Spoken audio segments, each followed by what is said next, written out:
저는 고려대학교의 홍순철이라고 합니다. 청산생명인연구소 소장을 맡고 있습니다. 오늘 말씀드릴 부분은 이제 태아 생명윤리에 대한 겁니다. 출산과 출생이라고 제목을 적고요. 아기는 판단 대상이 아니라 삶의 주체다. 출산 그러면 이제 엄마가 일방적으로 아기를 낳는다 이런 컨셉이 있죠. 출생 그러면 사실은 엄마도 있지만 아기도 있다. 태어나는 아기에 대한 생각이 있습니다. 성경의 창세기에 보면 뭐라고 했냐면 2장 26절 제가 갖고 있는 성경인데 이제 하나님이 가라사대 우리의 형상을 따라 우리의 모양대로 우리가 사람을 만들고 여러분의 모습은 누구의 모습을 따라 만들어주셨나요? 네, 하나님의 형상을 우리 모습 속에서는 하나님의 모습, 형상을 따라서 우리를 만들었다. 지금 이 속에 보이고 있는 것은 실제 초음파 사진입니다. 여기 보면 임신 10주 3일 초음파 사진. 제가 찍은 거예요. 쌍둥이 사진입니다. 아기가 뱃속에 2명이 있습니다. 아기의 모습은 어떤가요? 실제로 보면 우리랑 다르지 않습니다. 임신 10주인데 10주면은 뱃속에서 배도 안 나오고 사실은 임신 초음파 검사하지 않으면 알지도 못하는 그런 시기입니다. 실제로는 초음파로 뱃속의 아이를 이렇게 실제로 산모들하고 가족들에게 다 보여줄 수 있습니다. 이제 여기 남자분들, 어르신들도 목사님, 장로님, 집사님들도 며느님 초음파 볼 때 부끄러워하지 말고 따라가세요. 산부인과를 내가 어떻게 가? 하지 말고 따라가서 같이 보세요. 뱃속에 손자, 손녀를 직접 만나십시오. 뱃속에 있는 아기를. 슬라이드 넘어가요? 안 넘어가요? 아니, 넘어가네. 이 질문입니다. 제가 만든 게 여러분들한테 드리는 질문입니다. 여러분이 이제 삶이 5일이 남았어요. 5일이 남았으면은 여러분들은 어떤 삶을 살고 싶나요? 딱 천국에 가기 전에 5일의 삶이 남아있어요. 어떻게 살고 싶으신가요? 이제 5일 후면 천국에 가야 돼요. 네, 자, 들어보죠. 일단은 신세였던 분들한테 인사를 드리고 그 다음에 제 삶을 정리하고 나눠줄 거 있으면 물건 같은 거 다 나눠주고 그 다음에 이제 2, 3일째는 이제 기도원 들어가서 조용히 기도하면서 찍었어요. 그동안 사랑하시는 분들하고 인사를 나누고 그리고 혹시 재물이 남아있다라면 천국 복음을 위해서 기부하시고 또 마지막 이틀은 하나님 만나기 위해서 이제 마음의 기도로 준비하시겠다라고 말씀하셨습니다. 사실은 이제 우리가 이 아기는 5일을 살다 갔거든요. 우리가 생각을 할 때는 아기는 뭘 알까? 뱃속에 있는 아기가. 우리는 이렇게 생각을 합니다. 그런데 맨 처음에 첫 슬라이드에 있지만 하나님께서는 뱃속에 있는 아기 우리 생명이 시작이라 그러면 이제 정자와 난자가 만나는 순간부터 생명이다. 수정체부터. 하나님이 허락하신 우리 하나님의 형상을 따라 만든 그 생명은 시작은 수정부터는 거죠. 근데 뱃속에 있는 아기가 뭘 알까라고 옛날에는 많이 생각을 했어요. 근데 우리의 그 어르신들의 생각이었을 수 있어요. 뱃속의 아기는 아무것도 몰라야 돼. 실제로 아무것도 모를 거야. 통증도 못 느낄 거야. 라고 이런 생각을 많이 했던 때가 있었습니다. 사실은 뱃속의 아기가 이제 엄마들이 압니다. 뱃속의 아기가 이제 출산을 하고 나오면 막 울기 시작합니다. 그 아기를 엄마 품에 탁 안겨주면은 울음을 끊겨요. 또 이제 다시 이제 신생아실로 가자. 그리고 떨어뜨리면 울어요. 아기가 어떻게 엄마를 알아보고 울음을 끊기는 거예요. 네가 태어나서 엄마를 얼굴도 처음 본 적도 없는데 태어나자마자 넌 엄마를 어떻게 아니? 어떻게 할까요? 10달 동안 뱃속의 아기는 엄마의 심장 소리를 계속 듣고 있었어요. 10달 내내. 엄마 품에 딱 안기는 순간 엄마는 죽어요. 엄마한테 떨어지는 순간 아기는 울음을 터뜨려요. 그리고 엄마에 다시 안기면 안기고. 울음을 멈추고. 우리가 많은 분들은 뱃속의 아기는 아무것도 모를 거야 라고 생각을 해요. 그렇지만 사실은 아기는 다 알고 있어요. 많이 알고 있습니다. 좀 이따 설명을 드려보면 이제 뱃속의 아기가 운동신경이 한 10주면 발달하고 24주면 소리도 듣고 한 28주면 이제 빛도 보기 시작합니다. 물론 일찍 나온 아기들은 이제 흑백으로는 보지만 칼라도 선명하게 초점을 맞추려면 시간이 좀 걸리긴 합니다. 근데 뱃속에부터 그런 발달하는 과정이죠. 출애굽기 모세의 출생을 한번 다시 돌아볼 필요가 있어요. 출애굽기 1장 15절인데 제가 검은 부분 읽고 여러분들이 빨간 부분 읽으시면 됩니다. 애굽 왕이 히브리 산파 십브라라는 자와 부하라 하는 자에게 일러 가로되 너희는 히브리 여인을 위하여 조선할 때 살펴서 남자여든 죽이고 여자여든 그는 살게 두라.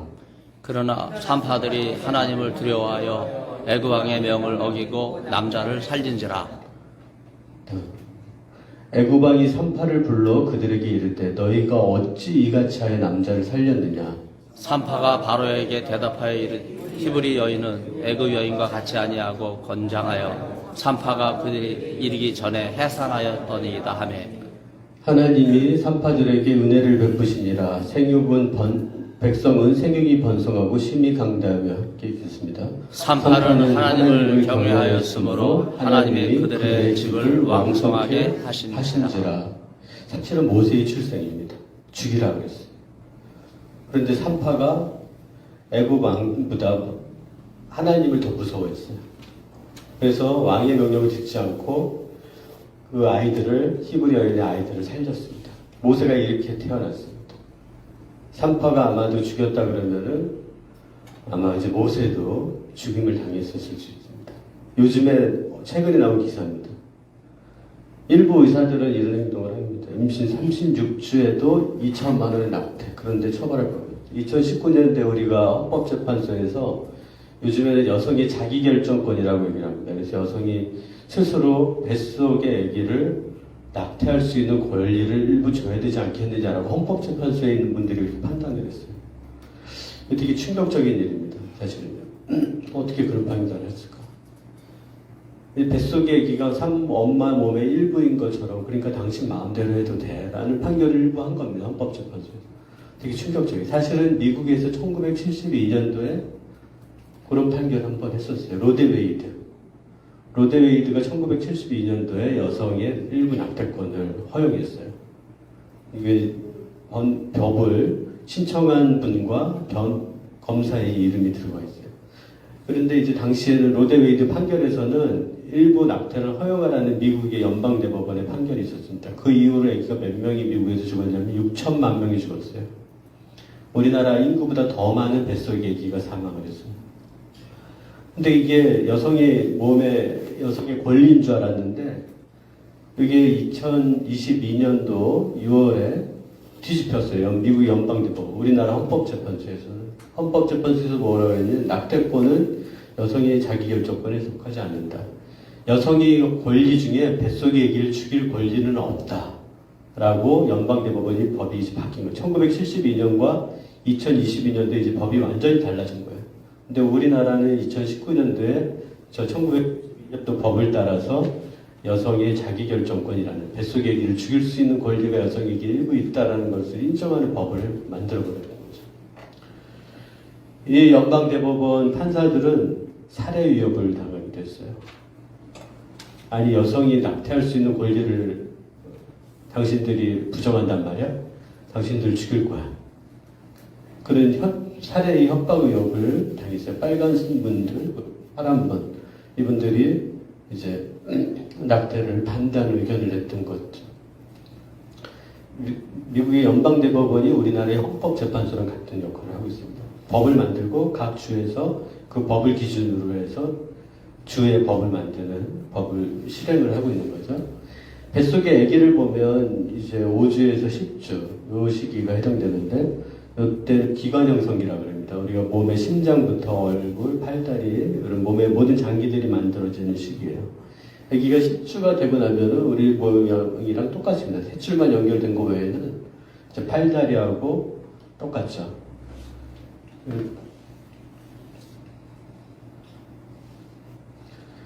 실제로 이제 낙태를 하려는 여성들에게는 제일 먼저 이제 상담을 오시는 분들을 보면은 저 엄마 아빠 보면은 대략 느낌이 있을 수 있어요. 아, 이분이 낙태를 원하시는구나. 그러면 이제 뭐 길게 설명하는 게 아니라 초음파실 가서 아기를 같이 봐요. 아기를 보고 여기 아기입니다. 심장이 막 뛰고 있어요. 벌떡벌떡. 아기 심장 뛰는 겁니다. 뱃속에 아기가 살아있네. 그 전까지는 아기를 이제 아빠는 거의 초음파를 처음 보시는 분들이 많아요. 아, 그거야 뭐 지금 아기가 둘이나 있는데 셋째 계획도 안 했는데 임신된 걸 낙태해야지. 셋째 도저히 키울 수가 없어. 근데 뱃속에 보는 이제 같이 보여드리면 이렇게 지금도 심장이 이렇게 열심히 뛰고 있네. 그럼 생각이 조금 바뀌어요. 50%는 바뀌어요. 우리랑 똑같아요. 그리고 임신을 유지하셔야 됩니다. 한마디 해주면 그러면 낳겠습니다. 그런 분들이 몇 분 있어요. 첫째 딸, 둘째 딸, 셋째는 도저히 못 낳겠어요. 이제 페이스북 위에서 가끔 그 가정의 소식을 보는데 막 셋째 아들 너무 이뻐요. 아빠랑 맨날 놀러 다녀요. 사실은 우리 교회가 그런 일이 났어야 됩니다. 그동안은 목사님들이 설교하는데 어려워했었어요. 왜냐하면 앉아 계신 연세가 많으신 분들 중에 낙태 한 번 정도 하신 분들의 비율이 거의 한 50, 60% 가까이 돼요. 이게 잘못하면 그분들의 마음에 상처를 줄까 해서 말씀하시는 걸 회피해요. 그런데 저희가 사실은 죄인 아닌 분이 한 명도 없지 않습니까? 여기 계신 분 중에. 세상에 의인은 없느니 한 명도 없다. 아무도 의인은 없습니다. 말씀하셔야 됩니다. 다만 이제 하나님의 형상을 따라 뱃속의 아기, 우리랑 똑같은 모습의 아기들을 살릴 수 있는 길로 나가자. 과거의 잘못을 책망하는 말씀을 하시는 것이 아니라 미래로 나가자. 지금 우리는 생명을 살려야 된다. 그것이 하나님께 우리에게 준 명령이다. 살인하지 말라. 뱃속의 아기도 우리랑 똑같은 형상이 하나님 형상인데 뱃속의 아기를 죽이는 것 자체가 살인입니다. 그래서 목사님께서 강단에서 말씀을 전하셔야 됩니다. 살려야 된다. 그래서 뱃속의 아기를 이렇게 보면은 우리랑 똑같습니다. 심장 뛰는 걸 보면은 이제 엄마 아빠 생각이 좀씩 틀려지죠. 요거 클릭 좀 해주실 밑에 보면은 초음파를 본 아기가 막 움직여요. 실시간으로. 요거는 이제 옛날에 찍은 사진에서 2차 초음파지만 요즘에 입체 초음파로 아까 입체 아기 모양 3D로 실제로 아기가 움직이는 모습을 입체로 찍을 수도 있습니다. 이제 입체 초음파 찍은 모습을 찍으면 이제 임신 10주 아기죠.胎다리가 나와 있고요. 여기 탯줄로 연결되어 있는 것 외에는 똑같습니다. 아기는 양수 안에서 보호받고 있죠. 아기가 움직인다는 거는 옛날에 최근에 몇 년 전에 영화가 나왔어요. 언플랜드라는 영화가 나왔어요. 이제 여성이 낙태하러 가면 낙태 상담을 해주는 여주인공이 있었어요. 그래서 여주인공이 열심히 낙태를 상담하다가 어느 순간에 회심을 하게 됩니다. 이게 잘못된 것이다. 라고 해서 이제 낙태 반대 운동에 서게 되는 내용인데, 그때 상담할 때 뭐라고 이제 젊은 여성이 낙태하러 왔습니다. 피임에 실패해서 임신을 예상하지 못했는데 임신해서 낙태하러 왔습니다. 그리고 젊은 여성이 오면 이 설명을 해줘. 아기가 통증을 하나도 못 느끼니까 마음 편하게 낙태하셔도 됩니다. 저는 그 대사를 듣고 깜짝 놀랐어요. 그거 아닌데. 아기 운동신경하고 감각신경은 동시에 발달하거든요. 여러분들이 움직일 수 있나요? 그럼 거기 감각신경도 있는 겁니다. 아예 운동신경이 다 잘리면은 감각신경도 같이 차단될 확률이 많습니다. 아기가 아까 보셨죠? 10주, 9주 된 아기인데 막 팔다리 움직여요. 우리 감각신경도 통증을 느끼는 신경도 같이 발달해요. 아기가 통증을 못 느낀다는 건 거짓말입니다. 이건 불가능한 거예요. 이런 11주 아기죠. 우리 14주 아기고요. 17주, 18주 귀도 잘 보이시죠? 이렇게 손가락도 보여요. 이제는 이제 아기가 17, 18주 되면은 거의 커집니다. 그래서 부분 보게 되는데 24주 되면 이제 입체 초음파 사진을 찍고 아기가 태어난 다음에 이렇게 사진을 보면 둘이 똑같습니다. 실제 사진, 뱃속의 초음파 사진. 현재는 그런 정도의 과학기술 발달이 있습니다. 26주 손도 그때 발가락도 실제로 똑같이 찍을 수 있습니다. 이제 29주 실제 모습하고 똑같죠. 네, 30주, 31주. 지금 아기들이 22주만 돼도 23주만 돼도 한 40% 아기들이 생존합니다. 옛날에는 그랬습니다. 야, 조산하면은 아기 나와서 너무 고생해. 아기가 신경이 손상이 있을 수 있어. 그러니까는 그냥 약태. 요즘에는 아기가 27주만 되면 100% 생존율입니다. 다음 강의 때는 아기 동영상도 보여줄 건데 24주, 27주 나온 아기들이 우리랑 똑같습니다. 똑같이 뛰어다니고 건강. 그러니까 지금 현재 발달된 의학기술은 뱃속의 임산부 상과 교수가 그리고 또 태어난 아기의 소아과 신생아 중환자 교수의 케어가 많은 아기들을 우리랑 발달 과정에서도 특별한 핸디캡도 없을 정도로 발달할 수 있도록 도와줄 수 있는 의학기술의 발달은 현재의 모습입니다. 그래서 24주면 소리도 듣고 28주면 빛도 봅니다. 10주면 여러 가지 운동도 하죠. 아까 에피소드 1입니다. 모세는 이렇게 해서 태어났습니다. 만약에 이 사파들이 하나님을 두려워하지 않고 이 애기들을 죽였다라면 모세도 그 중에 한 명으로서 죽음에 처했을 겁니다. 이 마태복음 1장 18절에서 25절 말씀입니다. 제가 읽겠습니다. 예수 그리스도의 나심은 이러하니라. 그 모친 마리아가 요셉과 청혼하고 동거하기 전에 성령으로 잉태된 것이 나타나더니 그 남편 요셉은 의로운 사람이라. 저를 드러내지 않고 가만히 끊고자 하여. 이 일을 생각할 때 주의 사자가 현명하게 가로되 다윗의 자손 요셉아 내 아내 마리아 데려오기를 무서워하지 말라. 저에게 잉태된 자는 성령으로 된 것이다. 아들 낳은 이름을 예수라 하라. 그가 자기 백성을 저희 죄에서 구원할 자이심이라 하니라. 요셉도 어떻게 생각했냐면 약혼만 했는데 임신을 했어? 그 여성을 뭐 비난하고 어떻게 공격한다는 건 아니라 그냥 끊겠다라고 했습니다.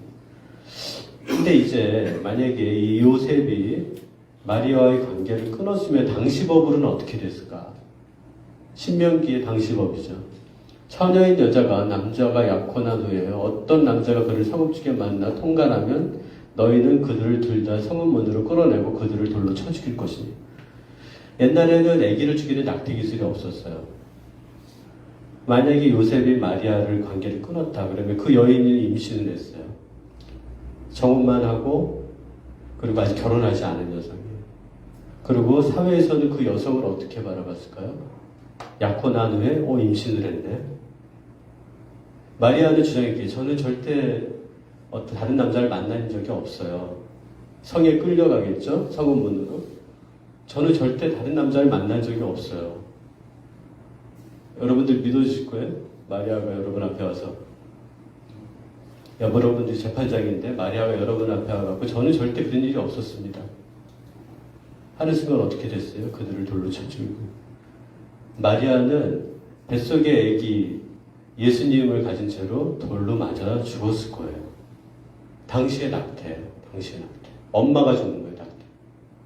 우리가 죽는 게 누구가 죽는 거냐? 아까는 모세의 출생에 있었고, 요번에는 예수님의 출생이 있었어요. 이런 위험한 낙태의 순간을 견디고 태어나서 이제 구약, 십계명을 만든 모세가 태어난 거고, 신약에 우리를 구원하신 예수님이 이렇게 태어났습니다. 뱃속에 있는 아기는 우리랑 다르지 않은 미래의 주인공입니다, 사실은. 세인 마이클 헤일리라는 아기가 있었습니다. 이 마이클 헤일리는 문해아기였어요. 뱃속의 아기가 문해아였는데 임신 20주에 미국에서 임신 문해아입니다라는 진단을 받았어요. 그랬더니 엄마 아빠가 아기를 산부인과에서 미국에서 문해아니까 어차피 오래 못 삽니다. 태어나면은 며칠 내에 죽습니다. 그랬더니 그래서 산부인과에서 낙태합시다. 그랬더니 엄마 아빠가 뭐라 그랬냐면 오래 못 사나요? 그러면은 저희는 아기랑 뱃속에 있을 때 같이 하고 싶은 시기를 일정을 버킷리스트를 작성하고 하나하나 실행을 해나가요. 바다도 여행 가고 야구장도 가고 맛있는 것도 먹으러 가고 뱃속에 살아있는 동안 아기하고 일정을 보내는 거죠. 어차피 오래 못 사니까는 아기를 죽여주십시오. 의사가 이렇게 산부인과 의사가 얘기했는데 아닙니다. 저희는 아기가 살아있는 동안 같이 아기와 일정을 벌이겠습니다. 여러분들하고 이제 얼마 오래 못 삽니다. 그랬더니 자식이 일찍 죽으십시오. 그러면 내가 저걸 어떻게 키웠나 이런 생각을 아마 하실 텐데 거꾸로 우리는 남의 생명에 무관심합니다. 어차피 오래 못 살아? 그럼 죽어. 라는 얘기를 뱃속의 애기한테 서스럼 없이 이게 과학적인 에비던스 있는 얘기를 합니다. 제가 이 기사를 볼 때만 해도 산부인과 의사로서 신기하다. 당시에 이 부분은 그런 당시엔 저도 이 생명연리를 잘 몰랐어요. 다만 어쨌든 이 SNS에 본인이 야구장 가고 바다 가고 하는 것을 올렸더니 동료들이 이제 응원을 하기 시작하면 너의 삶을 응원한다, 너의 가족을 응원한다. 그러더니 이제 많은 팔로워가 생겨서 한 100만 명이 당신들의 삶을 응원합니다. 뱃속의 아기와 함께 보내는 여러분의 그 가정을 응원합니다. 라고 나타나기 시작했어요. 그러니 이제 언론사에서 연락와서 당신을 취재하고 있었습니다. 그 취재된 게 그 기사에 났던 거지. 제가 미국 가면서 기사를 봤는데, 그래서 제가 이제 30대 교회를 나가기 시작하면서 이걸 보고, 특이하다. 우리 모두 인간들은 사실은 이기적입니다. 모든 인간들은 이기적이에요. 그러면 이기적으로 다시 한번 생각해보자. 엄마 몸에는 임신 20주에 낙태하는 것과 임신 자연스럽게 막달에 출산하는 게 엄마 몸에는 어떤 게 더 엄마에게 건강할까 했더니 막달에 출산하는 게 엄마 몸에 훨씬 좋아요.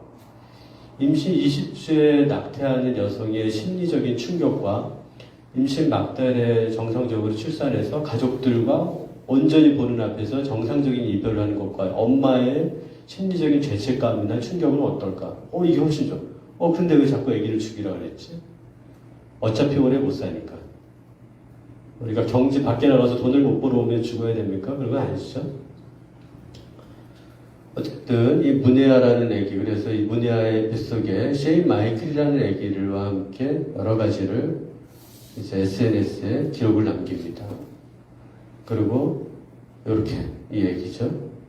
온 가족이 보는 앞에서 이 아기는 4시간 살다 나왔습니다. 바깥 세상에 나와서 4시간을 살다 나왔는데 이 엄마 아빠는 아기가 죽은 다음에 이렇게 얘기를 합니다. 거의 100만 명이 팔로워가 있었거든요. 아들아, 너는 이 세상을 하나로 만들었고 모든 생명이 같이 있으며 보호받고 존경받아야 함을 증명했단다. 우리 천사 세인 마이클이 그리며 엄마 아빠는 너를 하늘만큼 땅만큼 사랑한다. 이제 임신 20주에서 40주까지 한 5개월에 해당하는 기간 동안 아기와 함께 시간을 보냈고 또 태어나서는 비록 4시간뿐이 살지 못했지만 온 가족이 보는 앞에서 같이 이별의 시간을 맞이했고 이제 가족들은 나가고 맨 마지막에는 이제 가족 엄마 아빠만 함께 참 성숙한 이별을 하는구나.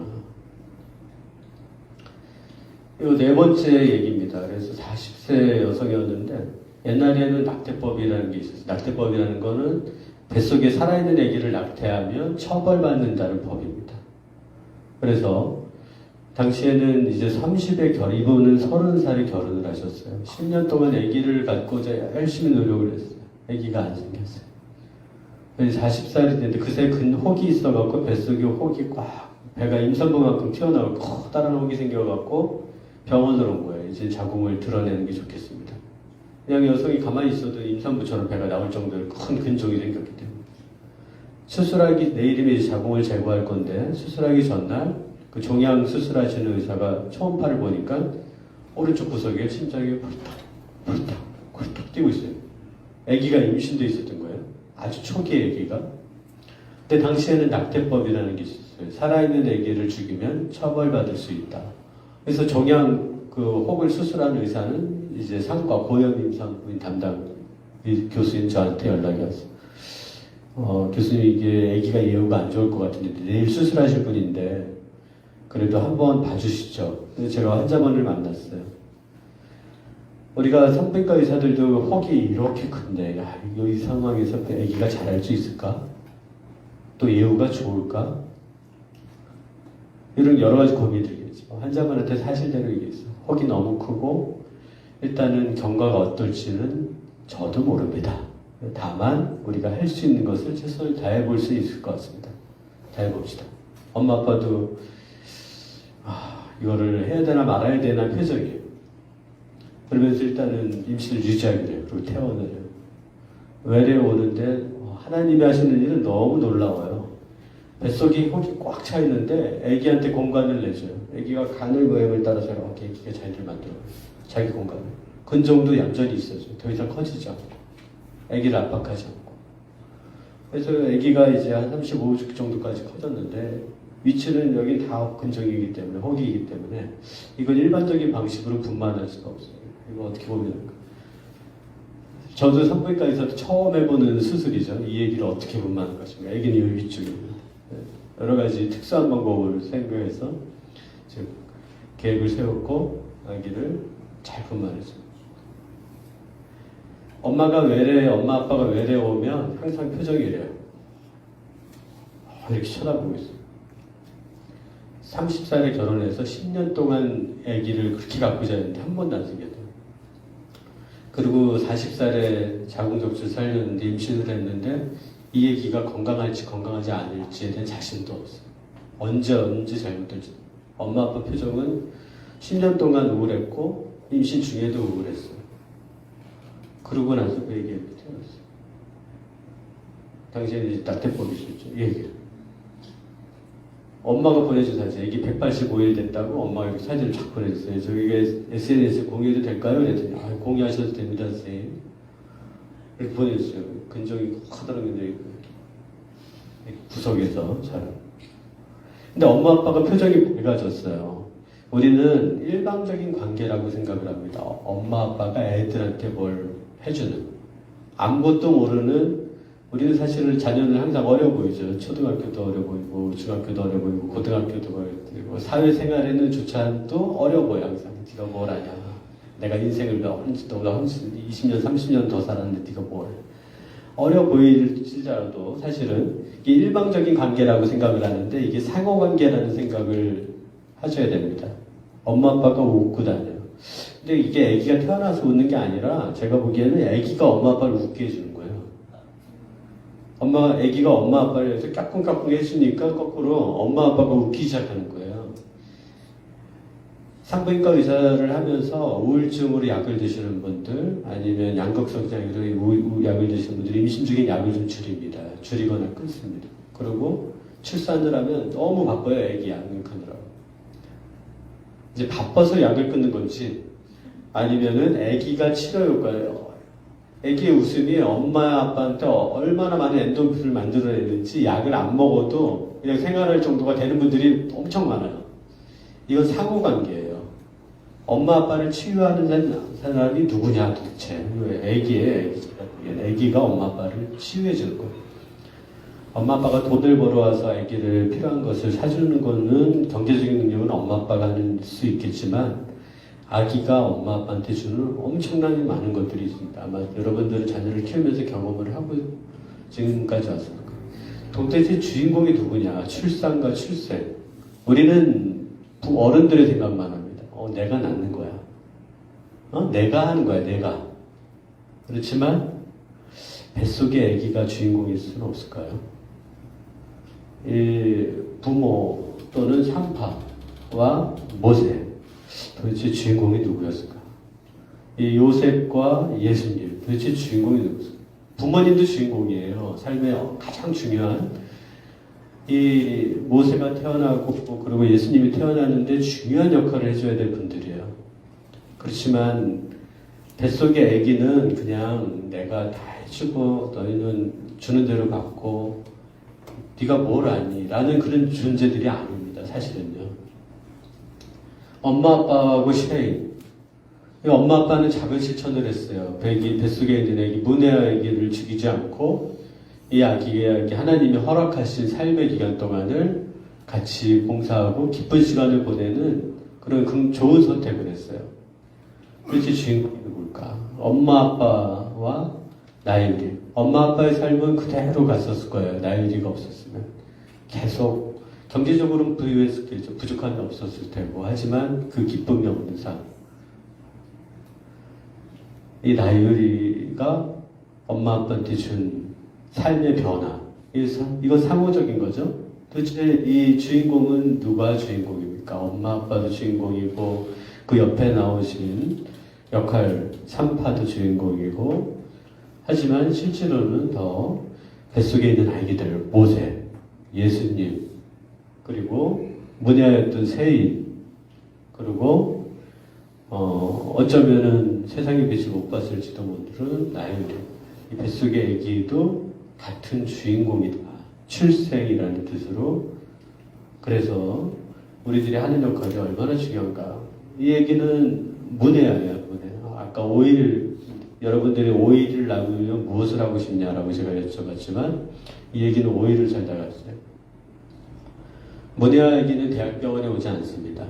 다 사라져요. 세인이는 엄마 아빠의 결단으로 아니면 엄마 아빠의 뱃속의 사랑으로 태어날 때까지의 임신을 유지할 수 있었지만 우리나라에서 이게 문의합니다 그러면 대학병원 오지 않아요. 다 사라져요. 다 사라진다는 건 대부분 낙태당한다는 뜻이에요. 낙태의 선택을 한다는 뜻이에요. 근데 이 얘기는 대학병원까지 왔어요. 저희까지. 고려대학병원까지. 왜 왔냐면 쌍둥이였어요. 쌍둥이였는데 한 애는 해부학적으로 정상석이었고 한 애는 문해였어요. 근데 조산의 위험이 컸어요. 언제 아기가 나올지. 조산하면 둘 다 아기를 잃게 되겠죠.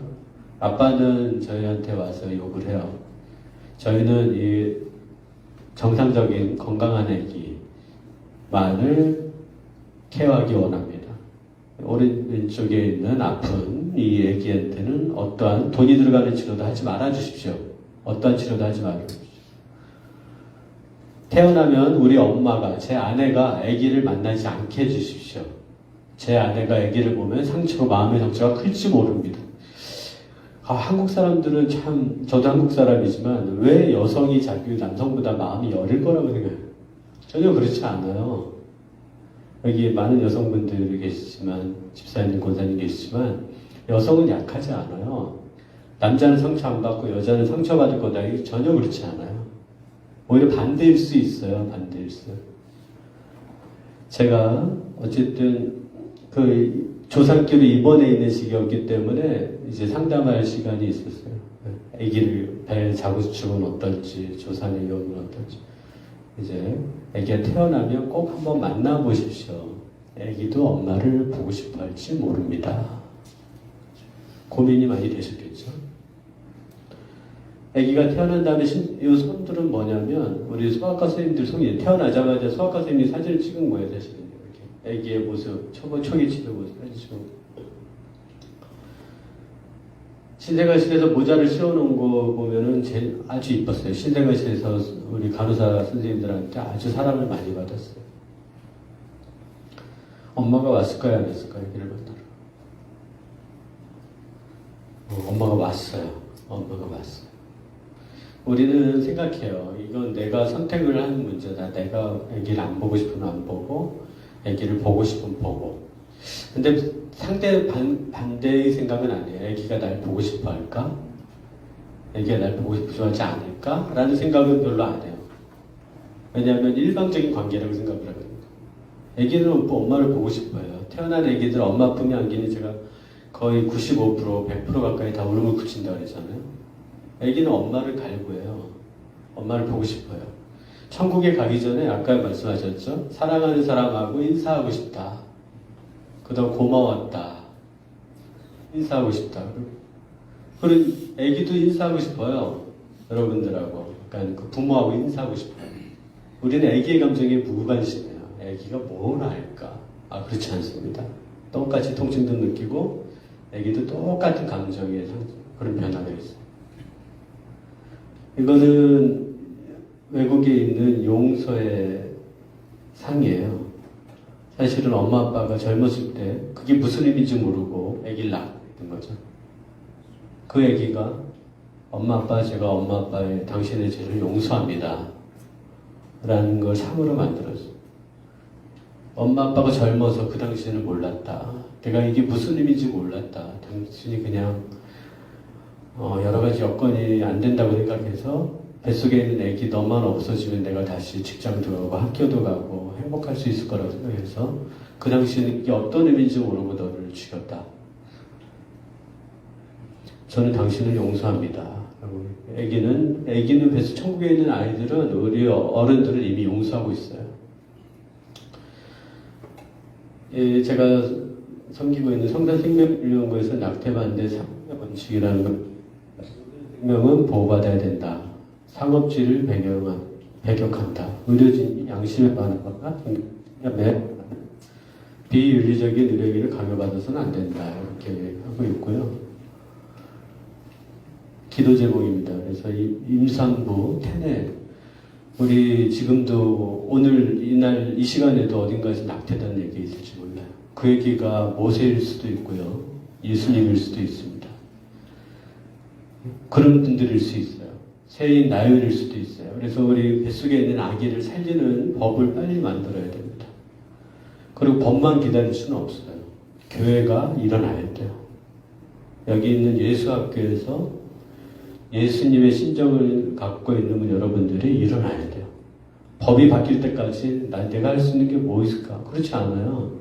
이제 바로 옆에서 우리가 사회경제적 사유로 낙태라는 표현을 들 때 그 헌법재판소의 판결을 이끌어내는 사람들은 어떤 예를 들었냐면 고등학생이 임신을 했는데 얘 보고 애를 낳으라는 겁니까? 아니 강간을 당했는데 얘 보고 애를 낳으라는 겁니까? 이런 예를 들고 가서 그러니까 빨리 이 법을 낙태할 수 있는 법을 만들어주세요.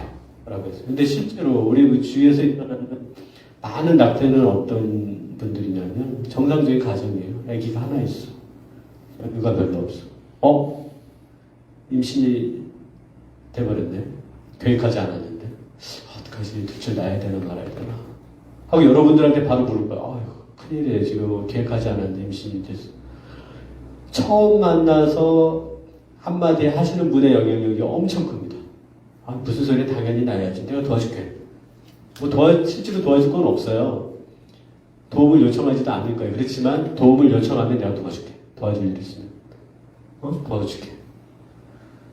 첫째, 둘째가 있는데 계획하지 않는데 갑자기 셋째가 더 큰 임신됐어.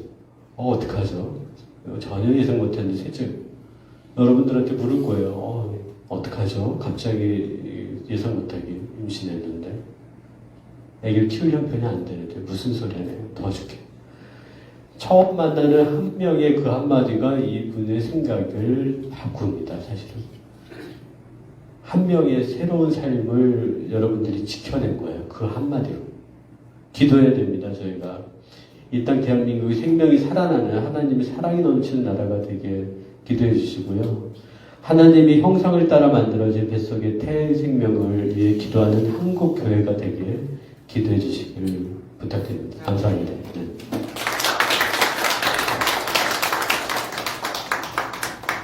네, 생생한 자료가 실제 사례를 들어서 특강을 잘 준비해 주셔서 너무 감사합니다.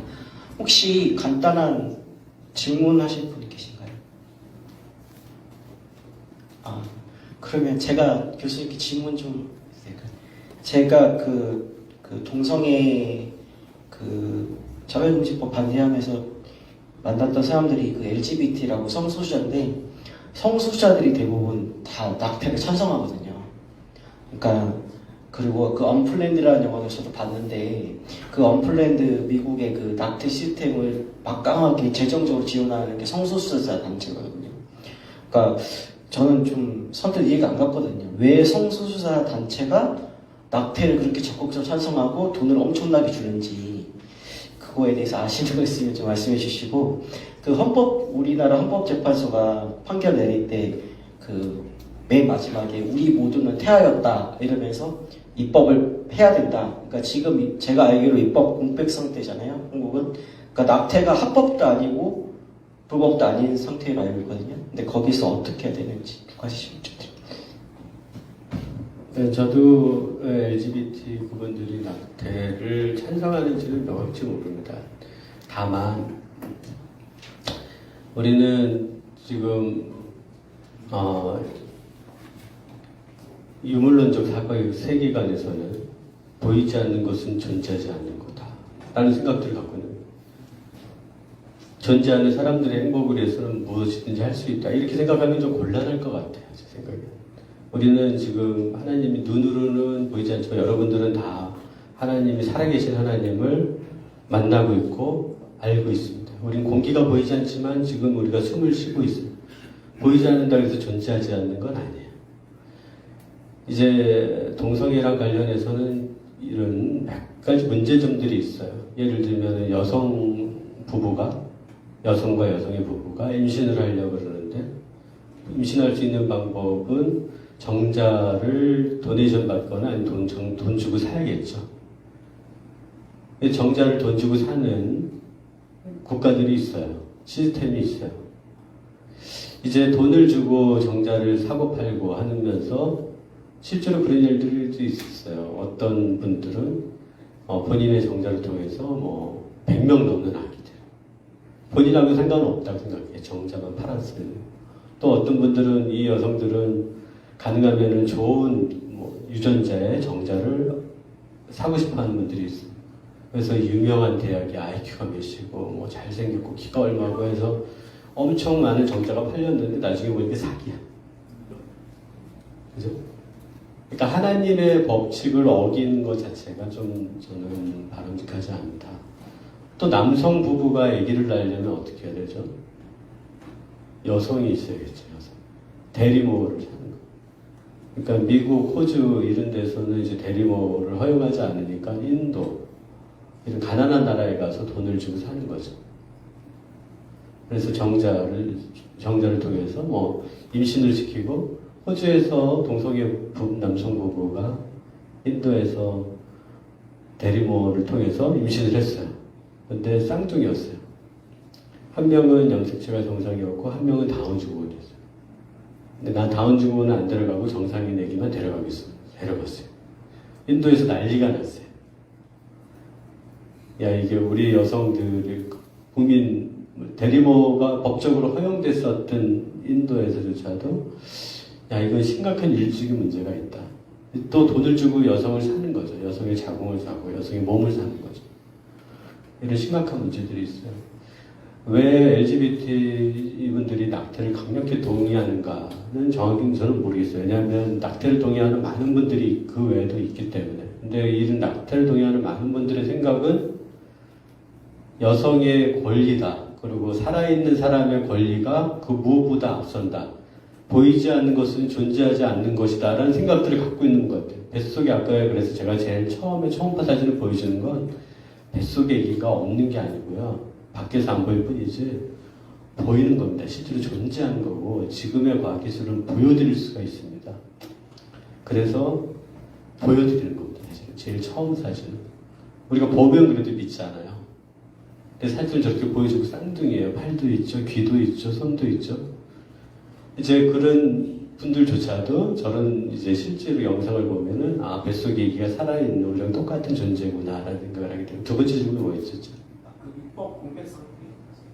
네, 심각합니다. 그래서 2019년도에 헌법재판소 판결서는 2020년 말까지 법을 만들어라 그랬어요. 그랬더니 이제 실제로는 국회에서는 법을 안 만들고 있어요. 법이 없어요. 법이 없다는 거는 어떤 상태냐면 이제 낙태죄를 없애고자 하는 사람들 입장에서는 지금 아까 36주 같은 아기를 죽여도 뱃속에서 죽여도 처벌할 수 있는 규정이 없어요. 왜냐하면 법이 없기 때문에. 심각합니다. 우리나라는 아주 심각한 상황. 그래서 기도가 많이 필요하고요. 입법도 될 수 있도록 기도해 주시고 입법 될 때까지만 기다릴 수는 없고요. 여기 계신 한 분 한 분이 진짜로 생활 속에서 또 같이 주변 사람들 설득하고 뱃속에 한 명의 생명을 살리면 한 명을 살리는 겁니다. 이제 물에 빠진 사람 한 명, 아니면 위험에 빠진 사람 한 명을 구하는 것도 한 명이지만, 이제 낙태될지 모르는 애기 한 명을 살리면 여러분들이 한 명이 살면 살리는 겁니다. 그런 길에 동참해 주시길 부탁드립니다.